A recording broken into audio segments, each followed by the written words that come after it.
குட்டி வழி தவறி ஒரு ஆட்டுக்கூடத்தில் போய் சேர்ந்துச்சோம்.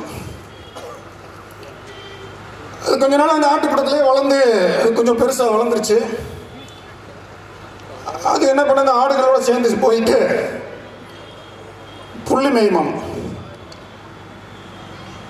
அதுவும் ஆடு மாதிரியே கத்த ஆரம்பிச்சிருச்சு கொஞ்ச காலத்தில்.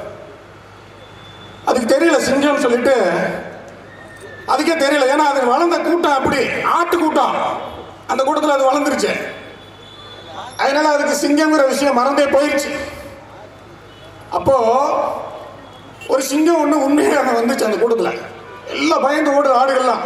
அந்த கூட்டத்தில் சேர்ந்து இன்னும் ஆடு உண்டா, சிங்கமும் ஓடுது. என்னடா அது, நம்மளை மாதிரி ஒருத்தன் அங்கே இருக்கா, இந்த ஆடுகள்லாம் ஓடுது, இதோட சேர்ந்து இந்த மணி ஓடுறானே அப்படின்னு சொல்லி அதோட பிடரியை பிடிச்சி கொடுத்தோடனே அந்த ஆட்டு சிங்கம் பயந்து நடுங்குது. என்னை விட்டுருங்க, கொன்றாதீங்க. ஏன்னா நடுங்கிற, நீ நம்மால அப்படி இல்லை இல்லை நான் ஆடு மேன் கத்துது. நாடா அது இப்படி கத்துது அப்படின்னு சொல்லி அதை கூட்டிகிட்டு போய் பக்கத்தில் இருக்க ஒரு பெரிய குளத்தில் காமிக்குது முகத்தை. பாரு, என் முகம் ஓ முகம் ஒரே மாதிரி இருக்கு, பாத்தியா நீ சிங்கம். இல்லை இல்லை நான் சிங்கம் இல்லை ஆடுங்க. ஓங்கி ஒரே ஆற கண்ணத்தில் டரார் முடிச்சு.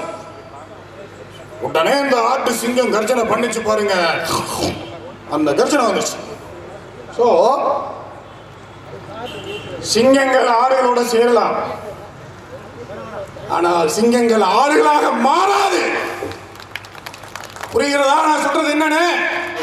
இந்த சிங்கங்கள் சிங்கங்கள் என்பதை நினைவுபடுத்துகிற ஒரு அமைப்பு தான் தமிழக நாயுடு கூட்டமைப்பு என்பதை இங்கே தெரிவித்துக் கொண்டு பேச வாய்ப்பளித்தமைக்கு நன்றி கூறி விடைபெறுகிறேன். நன்றி, வணக்கம். என்னுடைய அன்பு சமுதாய உறவுகளே, சொந்தங்களே.